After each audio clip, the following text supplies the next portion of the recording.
Day 4 of the Republican National Convention will come upon us, and with it has Donald Trump improved his chances for re-election. Let's get perspective from a well-known Republican who has endorsed the Democratic candidate for president and spoken out against Donald Trump. She is Christine Todd Whitman. She served in the cabinet of President George W. Bush as administrator of the Environmental Protection Agency. Before that, she was governor of the state of New Jersey, and she joins us now from that state. Okay, Christine, has President Trump improved his chances so far?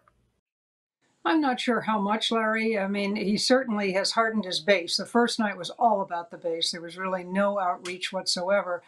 The second night, it was one of those things where they tried to soften things, but they weren't talking about the record of the person they were speaking about, frankly. I listened to people and I just didn't recognize them. The same thing's been going on. They seem to be going back and forth between being hard and promoting the kind of things that his base loves to hear, and then on trying to soften him on the other side and ignoring and skipping over a lot of the record, or misrepresenting, frankly, a lot of the record, which everybody does in a convention. I get that up to a degree. But I'm not sure how much it's pulled in undecideds, but it certainly could have, because there have been some very emotional testimonies. Are you no longer a Republican, or what are you? I'm a Republican, but I'm an Eisenhower Republican. I'm not giving up on the party yet. Although it does seem to be right now, since there's no platform through this convention, which, as you know, is highly unusual, because it's the party of Trump. Once we're through this part of it, we'll see. Last week, Governor, you spoke at the Democratic Convention. As you say, you're an Eisenhower Republican. Was that difficult to do? No, it really wasn't, because I just believe so strongly that Trump is taking this country down a rabbit hole, that his disrespect for the rule of law, his attitude toward the Constitution is kind of an inconvenient, his overlooking, his demonizing people, his mocking people. We talk all the time about the concern of bullying in our classrooms and what it does to children, and it even leads to suicide. And we have the bully in chief in the White House.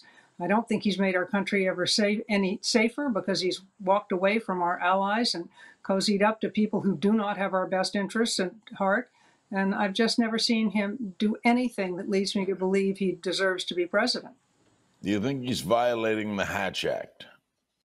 That's a hard one to say. The Hatch Act, certainly for anyone below the cabinet, you shouldn't do political events. I think Pompeo certainly it's questionable whether that trip was really planned for any real diplomatic reason, or whether it was just for this convention to be able to give his little talk from the hotel in Jerusalem. But Trump is using everything in a way. I mean, in a funny way, when he swore in those 5, I guess it was, newly minted American citizens representing countries that he called little old countries. Why are we allowing them in? It was so transparent as an effort to try to reach out. And it almost demeaned that ceremony. I mean, those people deserve to be just like the fellow that he pardoned on the second night. I mean, the gentleman, I think, deserved to be pardoned. He'd certainly shown he's changed his life around and is helping other people. But to do it as part of a political convention, it demeaned it. And he's using the office, but I think he's also demeaning the office. In a recent tweet, you accused the administration of trying to disenfranchise millions of American voters with its changes proposed in the Postal Service. How bad do you think that can get? Oh, I think it can get very bad. I worry about that. It does seem that Congress has pulled up to joy the Postmaster General, and has stopped what was going on, but he's not going to replace those boxes and those sorting machines that he's already removed. But it's more the thought of it. And now the president talking about he may deploy troops to ensure that voting goes on as it should. That smacks to me of the South of the 50s and early 60s, where intimidation was going on to keep people from the polls. And that's just wrong in our democracy. It's just wrong. And I worry, should Trump lose, and should it not be by a wide margin, I think he's going to turn this country upside down. He is not going to go quietly. He blamed mostly the governors for the rise of coronavirus. All right, you're a former governor. You were not governor during this horrific state.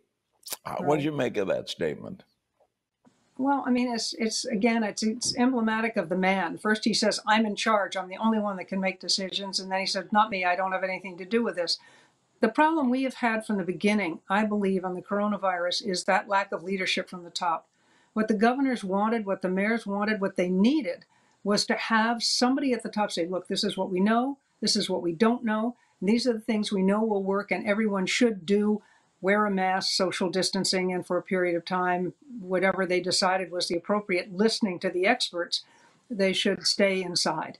And I believe that had we done that right at the beginning, and okay, maybe give them a week or two where nobody was 100% sure of how far this was going to go, but we knew pretty well quickly early on that this was something serious. If we'd done that, our economic recovery we'd be way ahead of where we are today. But now we have these stutter starts because there's been no overarching policy that told people what were the basic things that needed to get done. And that's what the federal government should do. Is your state, New Jersey, reopening school campuses this month or next for in-class learning? Yes, they are. They're leaving it up to the school districts. There will be the ability in most of them to go distance learning if they have to, but the private schools and the public schools all seem to be opening to one degree or another. I know one set of grandchildren are going to just go in the mornings to their school, in third and fourth grades. Another set will be there full day, but they all have to wear masks. One group has to wear masks and face shields. All the teachers are going to be, and everybody in the school is going to be dressed that way. So they're going to take a lot of precautions. How do you assess the job New Jersey has done?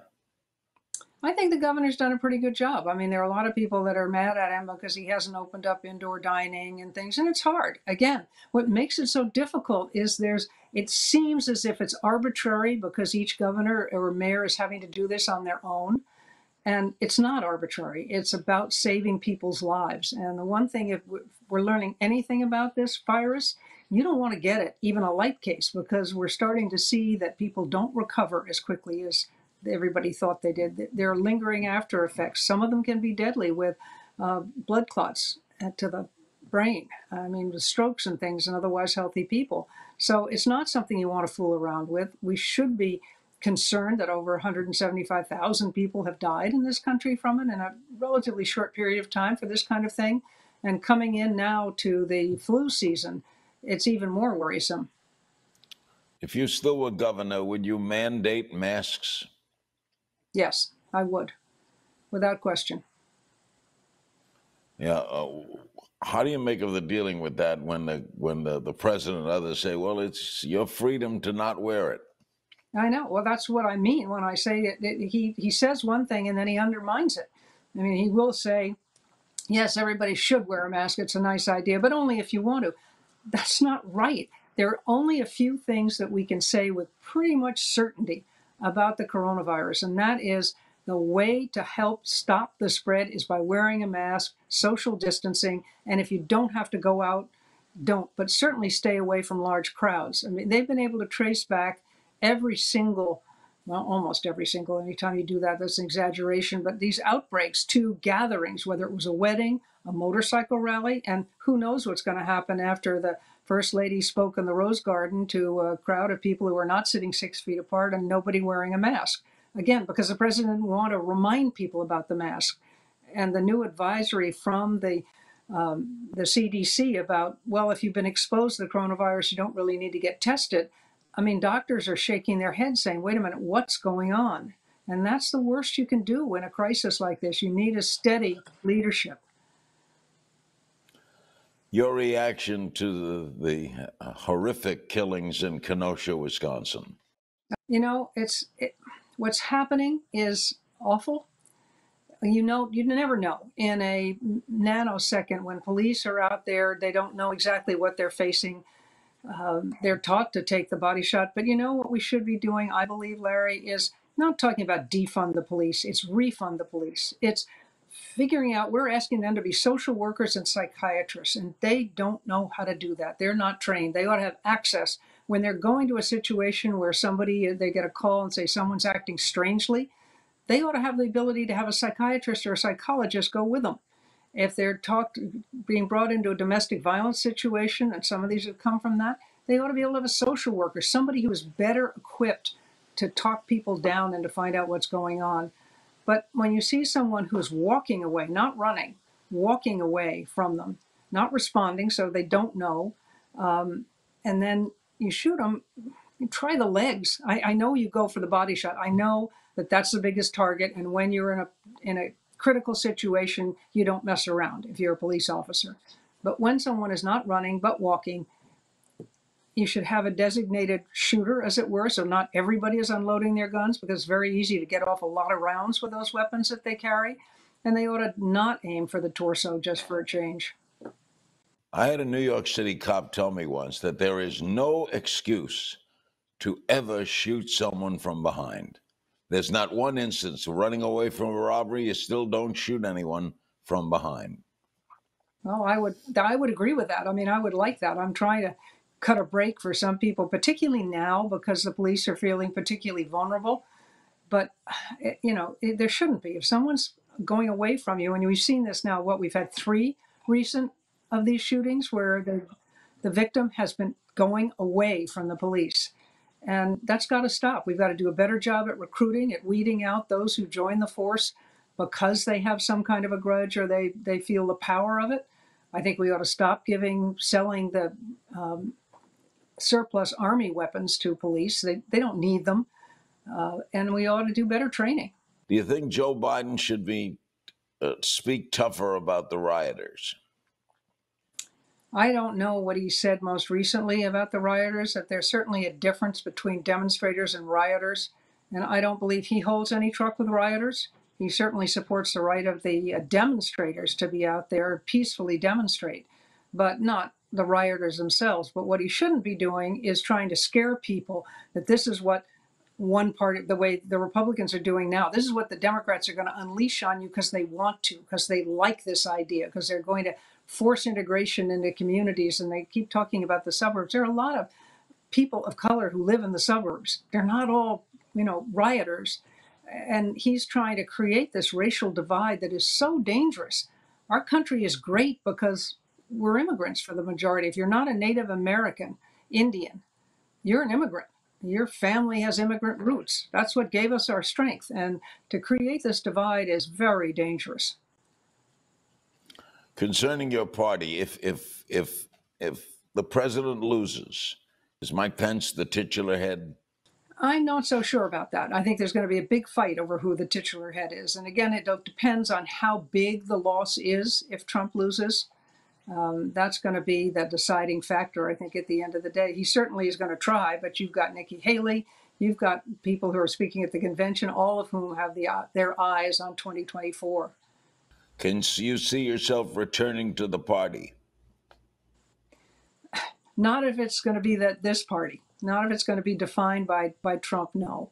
After this election, I'm going to have to decide. And there are a group of us who are looking at how do we rebuild the party? Is there a way to rebuild it, or does it have to be a third party? I mean, the Republican Party started as a third party. As I say, I'm an Eisenhower Republican, and I go back to the convention that you'll remember, and I remember 1964 when Eisenhower spoke there, and he outlined what the Republican Party stood for. And if you read that, Donald Trump does not reflect any of that.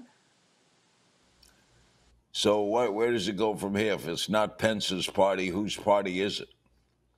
Well, again, I think there'll be a fight over it. I think you'll see the Nikki Haleys and the others who have been appearing at the convention who will all try to take it over. But I don't believe Donald Trump's going to go quietly, although I don't think he likes to work terribly hard. So if he thinks this would be hard to keep the party, he won't do it. But he likes the platform. He likes to be able to stir things up, and he's going to try to ride this for as long as he can, even if he is not in office. Have you been in touch with former President Bush? No, I have not. I see him maybe once a year, and that's it.